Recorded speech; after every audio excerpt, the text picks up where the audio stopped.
تبه در خاک است، مظهر در گنبد افلاک است.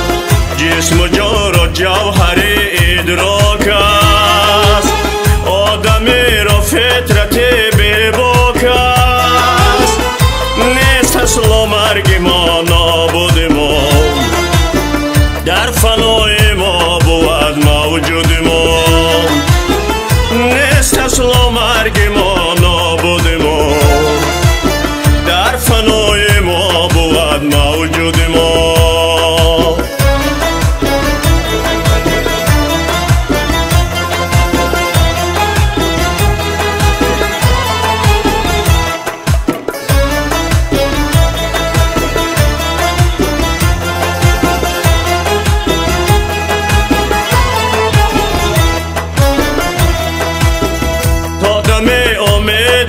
باشد قبا، سید باشد جسم ما یا شهبا، یا سبای ما بود یا بند ما، یا پر بلبل بود یا برگ ما.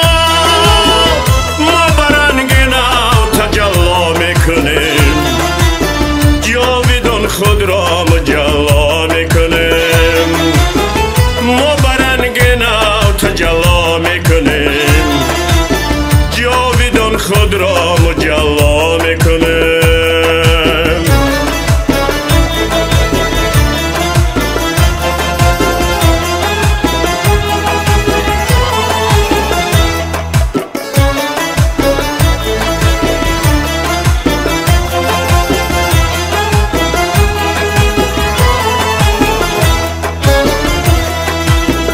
دادمی که مرگ زندگیست، به بقای زاده پایندگیست.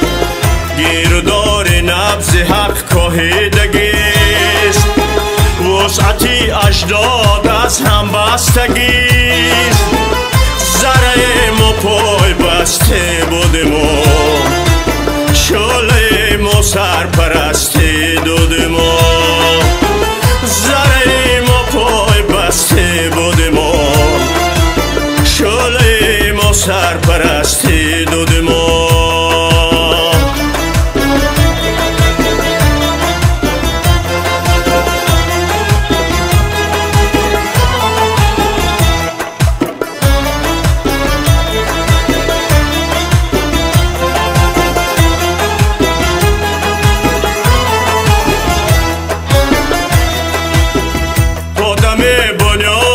زاده فناست. شرط حق شش روزنه دارالبقاست. ابتدا آیین داری انتهاست، انتها پروردگاری ابتداست. ما هزاران بار پیدا میشویم، از هلاک خویش احیا میشویم. ما هزاران بار پیدا میشویم، از هلاک خویش احیا میشویم. آدم تاب و تبه در خاک است، مظهر در گنبد افلاک است. جسم و جان را جوهر ادراک است، آدمی را فطرتی بیباک است. نیست اصل مرگ ما، نابود ما در فنای ما بود موجود ما.